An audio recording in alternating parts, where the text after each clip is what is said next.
5 had become her lucky number.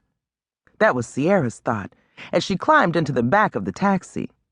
She slammed the door shut before she said, 123rd Morningside.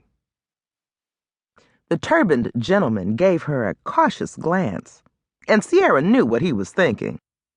She hadn't given an address, and she was going up to Harlem, so she must be a jumper. Just because she was young and she was black, he thought she was going to jump out without paying. She wanted to roll her eyes when his glance stayed on her through the rearview mirror, but she smiled instead. He sighed as if it was too late to get rid of her, and edged the car away from the curb in front of Madison Square Garden, where she'd just had lunch at the afternoon martini.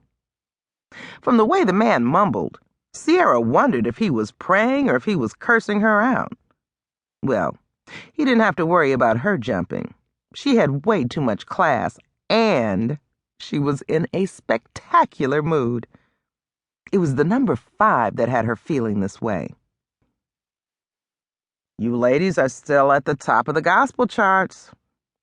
Yvonne, Destiny's Divas manager, had told her Raine and Liza over a celebratory lunch.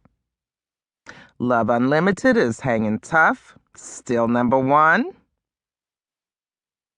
That's 5 weeks now, right? Raine had asked. Yep. Yvonne had nodded and then raised her martini glass in toast to the women. And I've just confirmed your tour schedule. Another city was added, Winston-Salem. So, 20 cities, 5 weeks. We'll start in Houston and end right here in the Garden. For Sierra, that part was both exciting and disconcerting. She was looking forward to the pampering that came with staying in upscale hotels and being whisked from one place to the next in limousines. But on the downside, she would be away from Andre for a long time.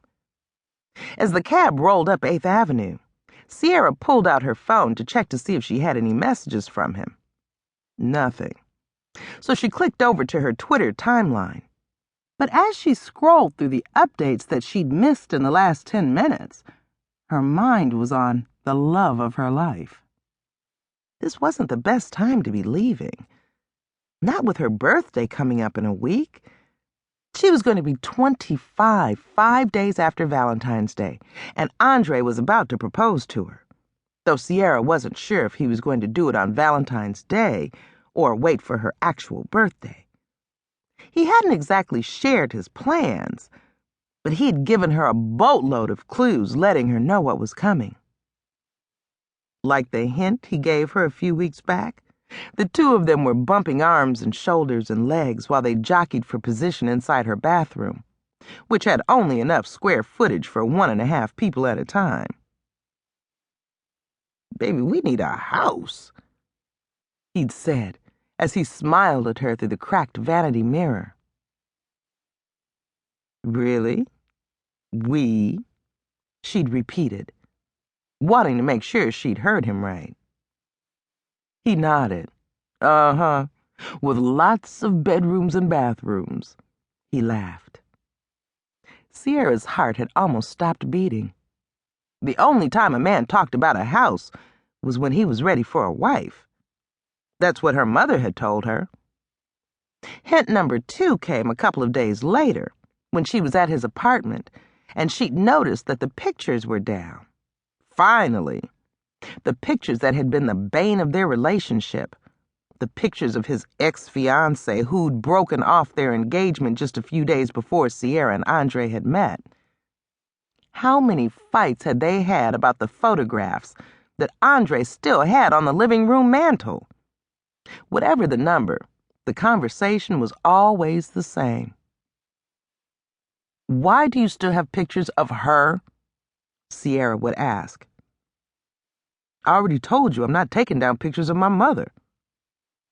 Okay, true. Andre's mother was in all the pictures with that girl. But there had to be a way to handle this.